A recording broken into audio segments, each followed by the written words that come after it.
Quand la peau perd sa couleur, c'est le vitiligo. Le vitiligo est une maladie qui provoque une dépigmentation de la peau. Quelles sont les causes de l'apparition de ces taches blanches?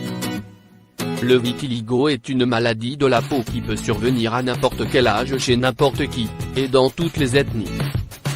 Des taches blanches apparaissent du jour au lendemain, sur le visage, les pieds, les mains et les articulations. Les pigments sont fabriqués par des cellules particulières, les mélanocytes, qui sont situés dans la couche la plus profonde de l'épiderme, et parfois dans le derme. Dans le vitiligo, les mélanocytes disparaissent et il n'y a plus assez de mélanine dans l'épiderme. Les causes du vitiligo ne sont pas bien connues.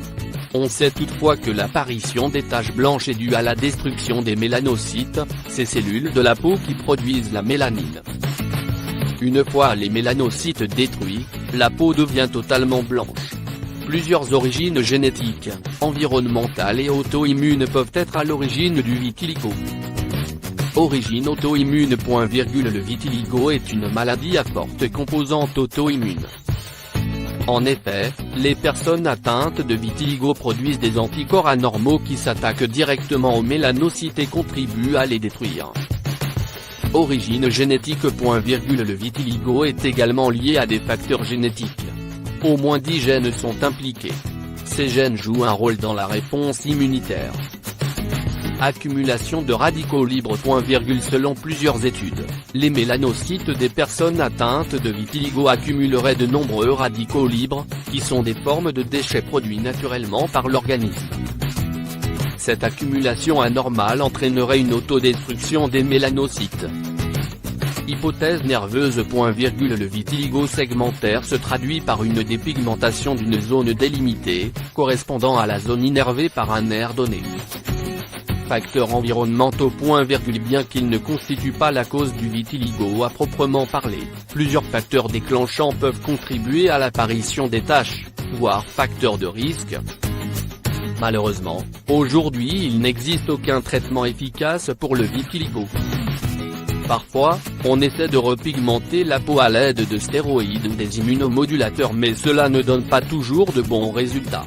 Les experts conseillent l'utilisation de photoprotecteurs, sous forme de crème, pour protéger les zones hypopigmentées de la radiation solaire. Au recours aux remèdes naturels, beaucoup de gens ont recours par exemple à l'aloe vera et au baume à base de curcuma ou d'huile de moutarde pour atténuer leur incidence. Évidemment les taches blanches de la peau ne vont pas disparaître, mais si vous le faites régulièrement, vous pourrez remarquer une légère atténuation. Le vitiligo a un impact psychologique très important, puisqu'il est très visible. Pour cela, une prise en charge psychologique est parfois nécessaire pour lutter contre l'anxiété que génère cette maladie. Une maquilleuse peut aussi apprendre à se maquiller de manière spécifique, c'est ce que l'on appelle le maquillage correcteur. Mais en conclusion, il faut s'habituer à vivre avec cette maladie. Le vitiligo a un impact psychologique très important, puisqu'il est très visible.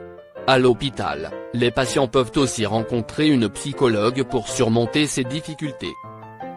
En effet, une prise en charge psychologique est parfois nécessaire pour lutter contre le stress et l'anxiété que génère cette maladie. Une maquilleuse peut aussi apprendre à se maquiller de manière spécifique, c'est ce que l'on appelle le maquillage correcteur.